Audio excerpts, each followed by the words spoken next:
భారతదేశంలో అత్యంత రహస్యమైన ఆలయాల్లో ఈ ఆలయం కూడా ఒకటి. ఏడాదిలో కొన్ని రోజుల పాటు పూర్తిగా మూసేస్తారంట. కారణం తెలుసుకుంటే మీరు కూడా ఆశ్చర్యపోతారు. ఆ విశేషాలు స్వయంగా నేను తెలుసుకోవడానికి విశాఖపట్నం నుంచి దాదాపు 1500 కిలోమీటర్లు ప్రయాణించి కామాఖ్య అమ్మవారి ఆలయాన్ని చేరుకున్నాను. రండి, మీరు కూడా నాతో పాటు అమ్మవారిని దర్శించుకుంటారు. జై మాత కామాఖ్య. మొత్తానికైతే బండి పార్కింగ్ లో పెట్టి ఎయిర్పోర్ట్ కి చేరుకున్నాము. కామాఖ్య అమ్మవారి దర్శనం కోసం నా ప్రయాణం విశాఖపట్నం ఎయిర్పోర్ట్ నుంచి ప్రారంభమైంది. చెక్ ఇన్ సెక్యూరిటీ పూర్తి చేసుకుని బోర్డింగ్ పాస్ తీసుకుని కొద్దిసేపటికి బస్సులో విమానం దగ్గర చేరుకున్నాను. ప్రతి ప్రయాణంలో ఒక కొత్త అనుభవం ఇస్తుంది. ఈ ప్రయాణం మాత్రం ఒక ఆధ్యాత్మిక క్షేత్రం వైపు తీసుకెళ్లడంతో మరింత ప్రత్యేకంగా అనిపించింది నాకు. విమానం గాలిలోకి ఎగిరిన తర్వాత కిటికీ బయట కనిపించిన దృశ్యాలైతే అసలు మర్చిపోలేంది. చాలా అందంగా ఉన్నాయి. ఇక నా మొదటి గమ్యం హైదరాబాద్ కి. అక్కడ నుండి నా కనెక్టింగ్ ఫ్లైట్ కలకట్టాకు ఉంటది. సో నేను హైదరాబాద్ అయితే ల్యాండ్ అవడానికి దగ్గరగా తక్కువ సమయంలో ఉన్నాను. చూడండి పైనుండి ఎంత బాగా కనిపిస్తుంది వ్యూ అంతా కూడా. చాలా చాలా అద్భుతంగా ఉంది. నేను చాలా సంవత్సరాల తర్వాత మళ్ళీ ఇది ఎక్కడం.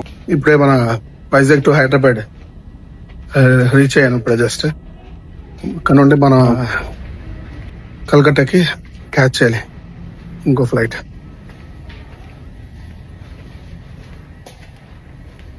ఇందాక ఫ్లైట్ లో అయితే నాకు విండో సీట్ దొరకలేదు, కానీ ఈ ఫ్లైట్ కి మటుకు నాకు దేవుడి దయాల విండో సీట్ నాకు దొరికింది. సో మన ఎయిర్ హోస్టెస్ అయితే మొత్తం ఇన్స్ట్రక్షన్స్ అంతా చెప్తున్నారు ఏంటి అనేది. సో ఇప్పుడే జస్ట్ టేక్ ఆఫ్ అయింది నా ఫ్లైట్. సో నాకు విండో సీట్ దొరకడం తోటి పక్క నుండి మొత్తం వీడియో అంతా, టేక్ ఆఫ్ అయిన వీడియో మొత్తం అంతా రికార్డ్ చేశాను. చాలా చాలా బాగా అనిపించింది. ఎందుకంటే లాస్ట్ నేను 12 years బ్యాక్ ఫ్లైట్ ఎక్కాను. దాని తర్వాత మళ్ళీ ఇదే ఎక్కడం. సో పైకి వెళ్ళిపోయిన తర్వాత మొత్తం చూడండి వ్యూ ఎలా ఉందో. చాలా చాలా చాలా బాగుంది. చాలా ఎక్సలెంట్. చాలా బాగా అనిపించింది నాకైతే మటుకు.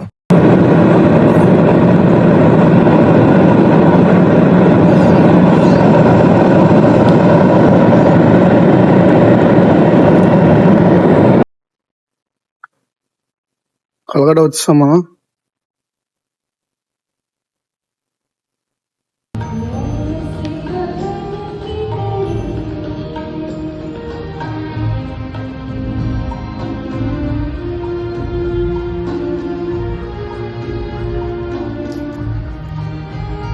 ఎయిర్పోర్ట్ లో ల్యాండ్ అయిపోయిన తర్వాత అక్కడ ఏదో ఆర్కెస్ట్రా అవుతుంది, సంథింగ్ ప్రోగ్రామ్ ఏదో జరుగుతుంది ఎయిర్పోర్ట్ లో, కలకత్తా ఎయిర్పోర్ట్ లో. సో బయటకు వచ్చిన తర్వాత క్యాబ్ అవుట్ బుక్ చేసుకొని అక్కడ నుండి మనం తిన్నంగా హౌరా రైల్వే స్టేషన్ కి అయితే వెళ్తున్నాను.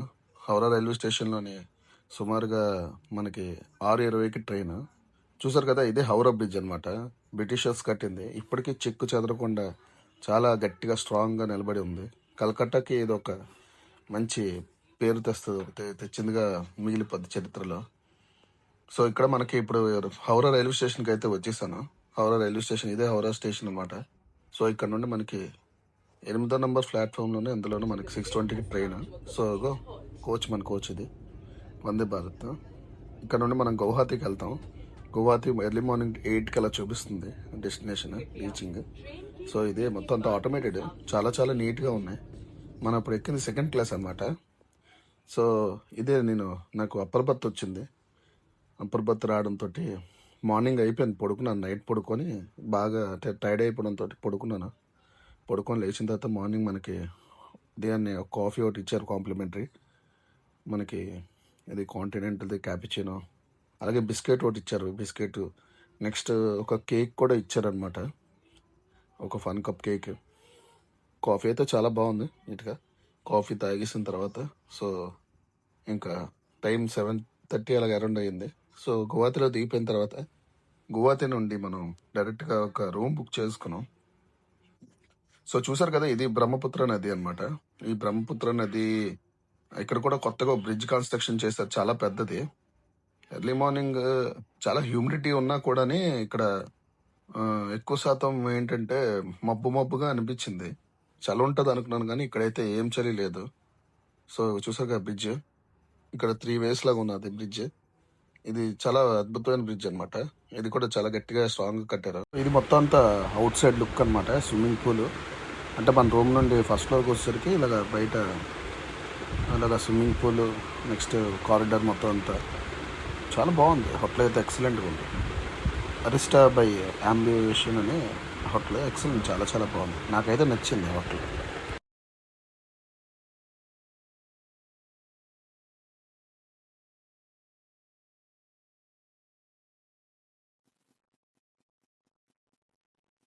రూమ్కి వెళ్తున్నామా ఇప్పుడు?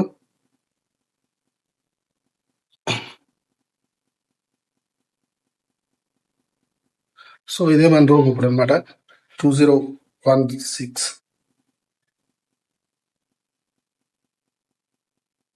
సో రూమ్లోకి వచ్చిన తర్వాత ఫ్రెష్ అయిపోయి మొత్తం రూమ్ అంతా వీడియో తీద్దామని రూమ్ అంతా వీడియో తీసాను. రూమ్ అయితే చాలా చాలా బాగా నచ్చింది, అంబియన్స్ అంతా చాలా బాగుంది, ఎక్సలెంట్గా ఉంది. హోటల్ మటుకు నిజంగా 5 స్టార్ రేటింగ్ ఇచ్చేయచ్చు, అంత క్లీన్ అండ్ నీట్గా ఉన్నాయి రూమ్స్. ఈ జర్నీలో ఏం తినలేకపోవడం వల్ల మా డ్రైవర్కి మంచి రెస్టారెంట్ తీసుకెళ్ళరా బాబు అని చెప్పాను. కడుపులో అయితే అలకలు పరిగెట్టేస్తున్నాను, మంచి రెస్టారెంట్ తీసుకెళ్ళరా అంటే తీసుకెళ్ళాడు.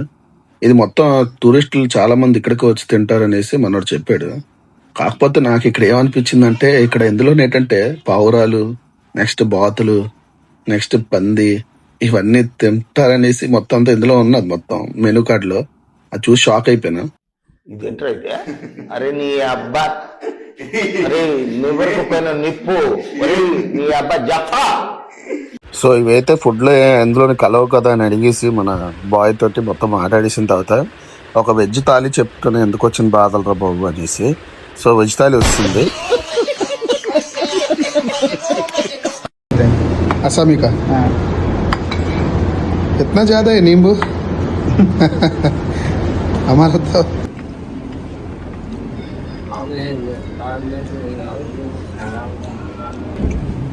మాకైతే మొత్తం ఫుల్ అవార్డ్స్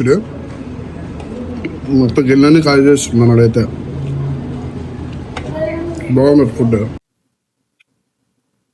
ఫుడ్ అయితే బాగుంది కానీ బాగుంది ఫుడ్ బాగుంది, పర్లే.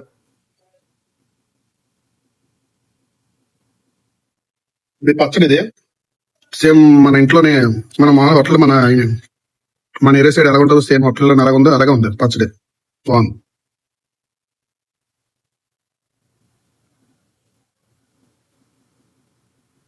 కర్రీ కూడా ఇష్టంగా ఉంది, కర్రీ ట్రై చేయొచ్చు. ఏమనుకున్నాం కానీ బాగా తీసుకొచ్చారు డ్రైవర్. కాకపోతే ఇక్కడ రోటీ ఇవ్వలేదు, రోటీ ఒకటిని పెరుగు ఒకటి ఇవ్వలే. అస్సామీ ఫుడ్ స్టైల్ థాలీ, అస్సామీ థాలీ బాగుంది, వేరేసుకోవాలి అర్థం ఉంటారు. ఇది కూడా కంచం కూడానే మనకి బ్రాస్ తోటి ఉన్నది, అథెంటిక్ స్టైల్ అనమాట. బాగుంది, చాలా బాగుంది, ఫుడ్ అయితే బాగుంది, ఎక్సలెంట్.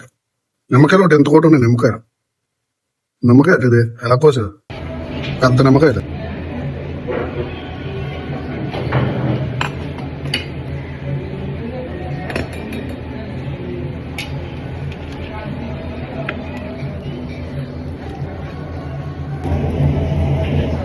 పెరుగైతే ఇవ్వలేదు, పెరుగు ఇస్తా అన్నాడు కదా, పెరుగు అయితే లేదు, పెరుగు ఉండదట. పెరుగు లేకపోతే మనం ముద్దే కదా.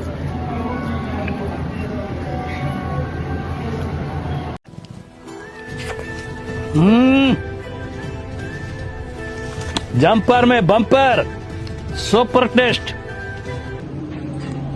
అంబియన్స్ అయితే చాలా బాగుంది రెస్టారెంట్ మొత్తం. ఇదే ఓనర్ అనుకుంటాను మొత్తం.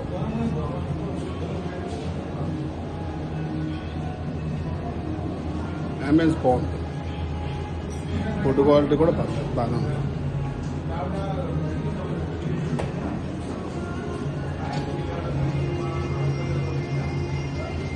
చాలా బాగుంది, ఫుడ్ అయితే చాలా బాగుంది. చూడ ఎంట్రన్స్ ఇది అనమాట మనకి, ఈ ఎంట్రన్స్ నుండి మనం లోపలికి వెళ్ళాము. ఫుడ్ అయితే చాలా బాగుంది కానీ కాకపోతే ఈ పిగ్ ఈ డక్ అనేసరికి కొద్దిగా నాకు అదొకలాగా అనిపించింది, కానీ మొత్తానికి అయితే తాళి బాగానే ఉంది. బాగుంది, ఫుడ్ అయితే బాగుంది.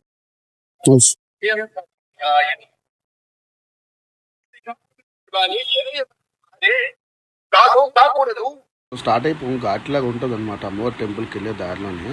ఈ ఘాట్ నుంచి ఇలా పైకి వెళ్ళిపోతే ఇవన్నీ షాపింగ్ కాంప్లెక్సెస్, మొత్తం అంతా సామాన్ కొనుక్కోవడానికి, అమ్మవారికి చీర, నెక్స్ట్ పువ్వులు, పళ్ళు, ప్రసాదం వగేరా మొత్తం అన్ని కొనడానికి మొత్తం అంతా దారిలో ఉన్నాయి. మొత్తం అంతా షాపింగ్ కాంప్లెక్స్ ఇలా ఉంటాయి మొత్తం అంతా కూడా.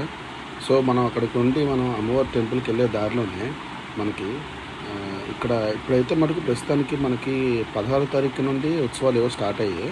సో అంత రద్దీ లేదు కానీ ఇంకొక 2 డేస్ ఆగితే మటుకు అసలు వెహికల్స్ కూడా అలౌ చేయరు. ఎందుకంటే అంత ఫుల్ జనాలంతా రోడ్డు వైపున మొత్తం అటు ఇటు కూడా మొత్తం అంతా నిండిపోతారు. ఖాళీ ఉండదు, అస్సలు ఖాళీ ఉండదు.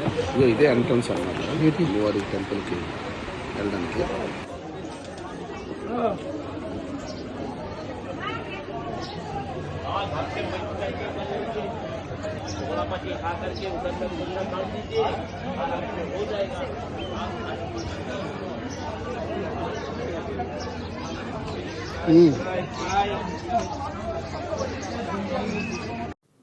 కామాఖ్య అమ్మవారు ఆలయం భారతదేశంలోని అత్యంత ప్రసిద్ధ శక్తిపీఠాల్లోకి అస్సాంలోని నీలాచల కొండలపై ఉన్న ఈ ఆలయం ప్రతి సంవత్సరం దేశ విదేశాల నుంచి లక్షలాది మంది భక్తులు వస్తుంటారంటారు. పురాణాల ప్రకారం దక్షయుగం తర్వాత సతీదేవి శరీరాన్ని మోసుకెళ్తున్న శివుడిని శాంతింపజేయడానికి మహావిష్ణువు సుదర్శన చక్రంతో సతీదేవి శరీరాన్ని అనేక భాగాలుగా విభజించాలని చెప్తారు. ఆ భాగాలు పడిన ప్రదేశాలనే శక్తిపీఠాలుగా భావిస్తారు. ఇక్కడ సతీదేవి యోని భాగం పడిందని విశ్వసిస్తారు. అందుకే ఈ ఆలయం శ్రీ శక్తికి ప్రతీకగా భావించబడుతుంది. ఈ ఆలయంలో సాధారణ దేవత విగ్రహం ఉండదు. గర్భగుడిలో సహజంగా ఏర్పడిన యోని ఆకారపు శిలను దానిలో నిరంతరం ప్రవహించే పవిత్ర జలాన్ని భక్తులకు దర్శించుకుంటారు. అది ఈ ఆలయం ప్రత్యేకత. ప్రతి సంవత్సరం జరిగే అంబుబాచి నేల ఈ ఆలయానికి అత్యంత ముఖ్యమైన ఉత్సవం. ఈ సమయంలో అమ్మవారు ఋతుక్రమంలో ఉంటారని భక్తులు విశ్వసిస్తారు. అందుకే ఆలయం 3 రోజుల పాటు మూసివేస్తారు. ఆ తర్వాత మళ్ళీ తిరిగి తెరిచినప్పుడు పవిత్ర వస్త్రాలను ప్రసాదంగా భక్తులకు అందజేస్తారు. కామాఖ్య అమ్మవారి ఆలయం కేవలం ఒక దేవాలయం మాత్రమే కాకుండా శక్తి, భక్తి, సాంప్రదాయ, ఆధ్యాత్మిక విశ్వాసం కలిగి నిలిచిన ఒక మహాపుణ్యక్షేత్రంగా ఇక్కడ అందరూ భక్తులందరూ విశ్వసిస్తారు. ఒకసారి వచ్చిన ప్రతి భక్తి హృదయంలో ఈ అనుభవం చాలా కాలం నిలిచిపోతుంది. నాకు కూడా ఈ యాత్ర జీవితాంతం గుర్తుండిపోయే ఒక మధురమైన ఆధ్యాత్మిక అనుభూతిగా మిగిలిపోతుంది. స్వస్తి. చేసి లోపల స్పర్శ దర్శనం అనమాట. సో మేఘలన్నీ వాటికే బలి. అదే అమ్మవారి టెంపుల్.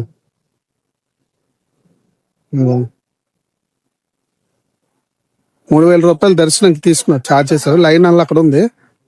సో ఇది మెందర్ అనమాట. ఒక 3 అవర్స్ పాటు పడుతుంది దర్శనం అయిపోయి. సుమారుగా 6 అలా పట్టచ్చు దర్శనానికి. ఇది బయటికి వెళ్ళే దారి అనమాట. ఇలా మా కామాఖ్య అమ్మవారి దర్శనం విజయవంతంగా పూర్తయింది. ఈ స్పిరిచువల్ జర్నీ నాకు ఎప్పటికీ గుర్తుండిపోయే ఒక అందమైన అనుభూతిగా నాకు మిగిలిపోతుంది లైఫ్లో. అయితే నా ప్రయాణం ఇక్కడలో ముగియలేదు. తర్వాత భాగంలో మేఘాలయ, షిలాంగ్, చిరపుంజి, డావుకి నది, ఓంగట్ నది, గార్డెన్ ఆఫ్ కేవ్స్ పాటు అక్కడ అద్భుతమైన ప్రకృతి ఆనందాలను మీకు చూపించబోతున్నాను. కాబట్టి ఈ వీడియో మీకు నచ్చినట్టయితే ఒక లైక్ చేయండి. మీ అభిప్రాయాన్ని కామెంట్ రూపంలో నాకు తెలియజేస్తారని కోరుకుంటున్నాను. మరి ఇంకా ఇలాంటి ట్రావెల్ వీడియోస్ మీకు మిస్ కాకుండా మా ఛానల్ సబ్స్క్రైబ్ చేసి బెల్ ఐకాన్ని ఆన్ చేసి చేయడం మటుకు మర్చిపోకండి. మరో అద్భుతమైన ప్రయాణంలో మళ్ళీ కలుద్దాం. అప్పటి వరకు సెలవు. నమస్కారం. Signing off. జై హింద్, జై భారత్.